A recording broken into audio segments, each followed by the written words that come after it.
Bienvenue dans En quête de sens. Aujourd'hui, Laurent et moi avons envie de vous faire partager une rencontre avec un personnage très inspirant. Pour un métier et une activité pourtant très quotidienne, très ordinaire, la cuisine. Donc en route pour aller découvrir en Uzège Laurent Maire.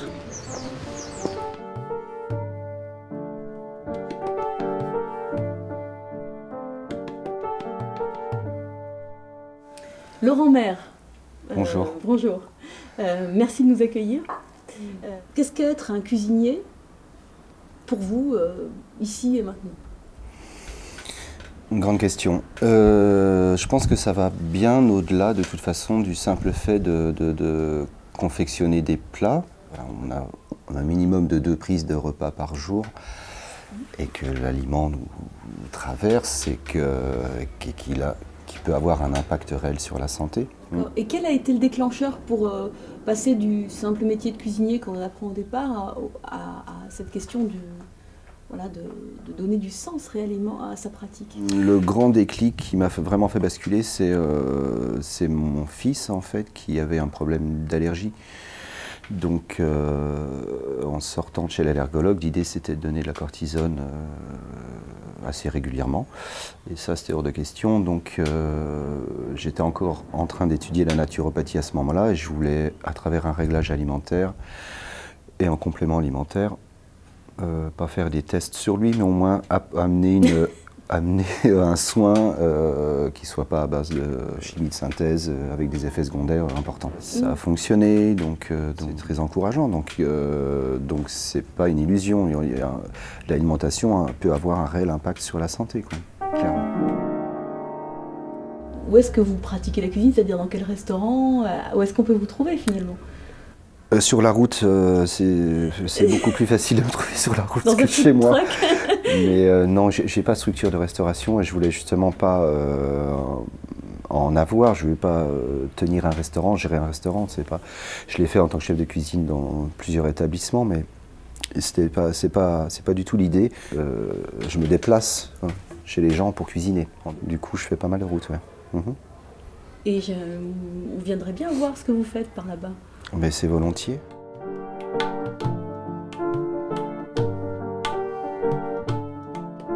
C'est super agréable parce que déjà il y a un potager avec les plantes aromatiques, les fleurs que j'intègre moi dans la cuisine, donc c'est condition idéale. Ouais, ça c'est très agréable. D'accord. Directement du producteur au consommateur. C'est quand même génial, c'est une chance d'avoir, là tu vois bien, dans le potager, ce qu'on a cueilli. C'est comme un peintre, si tu veux, qui a une palette, qui a une multitude de couleurs, et puis qui pioche dedans pour associer, et puis ça donne ça. Et puis en plus, ça va être partagé, ça peut faire du bien à la santé, ça peut faire plaisir, ça fait beaucoup. Est-ce que porter un message comme ça, c'est aussi un combat? Oui, c'est un combat de tous les jours en fait. Moi, c'est ça aussi que j'essaye de faire prendre conscience aux gens, c'est que s'alimenter, ils ont un vrai pouvoir, quelque part. Moi, ce combat-là, quand je travaille avec des producteurs locaux, des produits de saison, des produits biologiques, l'idée, c'est un peu de contrer aussi tous ces grands groupes alimentaires qui ont une fâcheuse tendance à vouloir uniformiser le goût et avec des produits qui ne sont pas forcément de qualité, qui sont très souvent amis avec des groupes pharmaceutiques. D'ailleurs, on a ce, on donne le poison, on donne le remède, et ça fonctionne bien comme ça. Donc, c'est pour ça qu'il y a un parallèle à faire avec la cuisine et la santé en règle générale. La prise de conscience aussi, je trouve que les gens prennent conscience de l'importance de l'alimentation et reprennent aussi en main quelque part leur santé. Qu'est-ce que vous en faites de ces recettes? Je les brûle. Après, des initiatives pour donner du sens à tout ça, il y en a d'autres.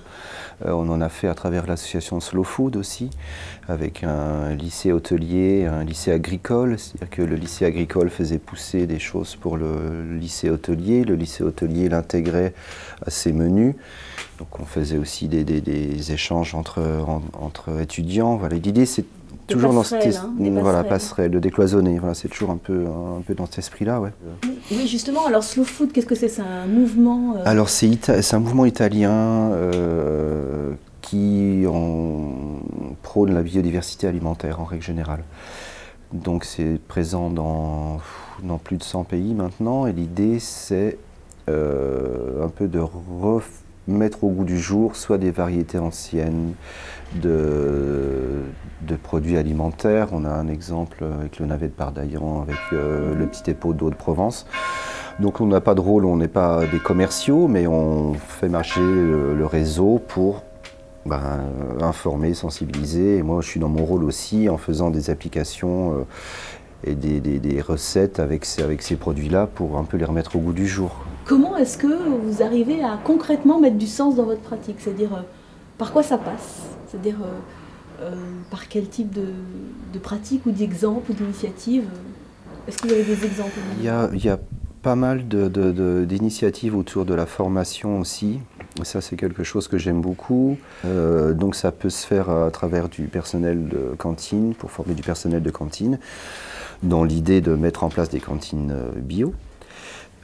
Ça peut être aussi pour des porteurs de projets paysans dans le cadre de valorisation de leurs produits. On cherche des recettes et on fait des applications concrètes. Du coup, des fois, ça devient des fournisseurs. Ouais. Est-ce que vous avez à cœur de transmettre le sens que vous avez donné à votre pratique, justement, à votre métier? Il y a ces initiatives dans les écoles, mais ça peut aller dans les collèges, mais j'en ai à la fac aussi. Il n'y a pas vraiment d'âge pour sensibiliser. Mais après, on a fait aussi un spectacle avec un magicien, un philosophe. Donc là, c'est où je cuisine sur scène aussi, en direct. Carrément sur scène. Sur scène. Donc là, c'est encore une autre vision de l'alimentation, mais c'est toujours, pour moi, ça fait partie d'un tout, ça s'imbrique. L'idée, c'est de voir l'alimentation un peu sous un autre angle, de créer des ponts. Pas uniquement dans une cuisine? Non, pas seulement, non. Dans nos verres, sur votre verre, madame, une décoction de carottes avec une pincée de cardamome, une infusion d'écorce d'épicéa et le principe actif de la salvia divinarum, la sauge divinatoire. La salvia divinarum. Santé. On peut vite s'ennuyer en cuisine, mais je pense que c'est dans beaucoup de corps de métier comme ça. C'est pour ça qu'il ne faut pas avoir peur de prendre des initiatives personnelles. On a fait en partenariat avec l'association Babar. J'avais en charge les vernissages et c'était on essayait de faire des choses complètement décalées. Servir des soupes dans des aquariums, de piquer de la nourriture sur des hommes grenouilles qui déambulaient dans le hall. Voilà, ça c'était très drôle. Moi, ce qui est bien aussi, c'est que avec ce type d'initiative, ça me permet aussi de me lâcher complètement et de pouvoir faire des choses un peu plus, on va dire, originales, quoi. Voilà.